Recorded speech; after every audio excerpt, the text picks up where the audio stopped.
before Election Day. Moderating that debate, our own Chris Wallace, host of Fox News Sunday, a choice the Clinton camp agreed to when this was announced by the debate commission just 1 week ago. But tonight, a controversial Clinton ally is trying to change the rules. This man here is David Brock, described by Bernie Sanders, his campaign, as, quote, one of the worst practitioners in the dark arts of dirty politics. Brock is now demanding that the debate commission boot Chris Wallace, a journalist with a sterling record after more than 50 years in this business, saying Wallace is somehow unqualified to moderate because he used to work for Roger Ailes at this channel right here, Fox News. And Ailes is now reportedly counseling Donald Trump. In moments, we'll speak with Charles Krauthammer about Mr. Trump, Mrs. Clinton, and the debates themselves. But first, we go to our own Fox News digital politics editor, Chris Direwalt, and the host of Media Buzz here on Fox, Howie Kurtz, both of whom are very familiar with the track record of Mr. Brock, not to mention Mr. Wallace. Good to see you guys both. All right, so let's just start with David Brock, because I think, Howie, most people don't know who this man is, and why should they? But he has made it his mission to destroy Fox News and to destroy pretty much any Republican candidate who comes on the scene. And it's no accident he is the accuser coming after Wallace this way. And he is also the head of a pro-Hillary super PAC. So this is kind of a twofer: attack Fox News, defend Hillary Clinton, work the reps. And, you know, doing it in this way, you got to kind of twist yourself into a pretzel, Megyn, to follow this argument about Chris Wallace, who just a few weeks ago had a perfectly fair interview with Hillary Clinton, who's interviewed Donald Trump many times, also fairly. She didn't complain. Well, the commission is independent. That's why Chris Wallace was chosen. And when we have a moment, I will tell you a little bit about my dealings in the past with David Brock, who used to be a conservative who tried to smear the Clintons. And I mean, this is a man who, you know, he'll do anything to bring down Fox News. That's his white whale. This is different. He's coming after Chris Wallace just because he says, number one, Wallace used to work for Ailes, who is no longer the CEO and chairman of this channel.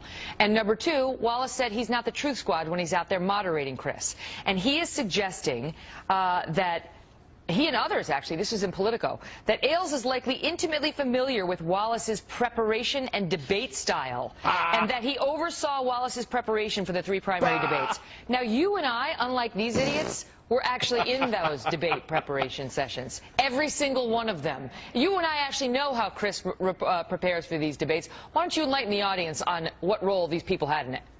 God help the poor fool that tried to oversee Chris Wallace's debate preparations. Holy crokinole. No way. I mean, yeah, exactly.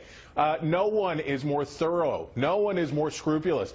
He and his research team were, I mean, as you know, nobody does it better. This is how good they are. And I don't wonder at all that people of both campaigns would like to have Chris Wallace not doing a debate, because guess what? Even without quote-unquote truth squadding, he's going to be the best one, FYI, of all the debates, because he's the best prepared, he has the best questions, and he's not afraid to put it out there, because he doesn't care about making himself look good. He wants the right question, and he wants the right answer, and he's going to be gangbusters, so I'm sure Brock doesn't want him on it, but you know what? Too bad. And just to set the record straight, Ailes is not intimately familiar with Wallace's preparation and debate style. He did not oversee Wallace's preparation for the 3 primary debates. He had nothing to do with our debate preparation. Nothing. It was Wallace, Bear, me, Direwalt, and Bill Salmon. That's it. We wrote our own questions. No one told me what to write, because there's been another report out there that Rupert Murdoch got involved, which he didn't. The nonsense that circulates out there, Howie, and then it's just accepted, and now this guy wants Wallace booted off the commission because of his cockamamie theory. Off of the debate. It is absurd, and your team in moderating those Republican debates was widely praised across the mainstream media. Now, 15 years ago, I interviewed David Brock. I interviewed him a number of times at a time when he was trying to flip to the liberal side after being a conservative activist. Here's what he told me. Don't take my word for it. He told me, quote, "I lost my soul in printing allegations about Anita Hill that I knew to be false." He had called her a little bit nutty and a little bit slutty, as you may recall. He told me, quote, "I consciously lied in print." He said at the time, "I was so blinded by my partisan tunnel vision, I believed my own propaganda." And finally, David Brock said at the time, "I was a witting cog in the Republican sleaze machine." Now, people grow, they evolve, but this is part of his background. She needs to rein him in. She helped form Media Matters, Hillary Clinton. Did she not, Chris Direwalt? She needs to... She did. She's on record. She's on record.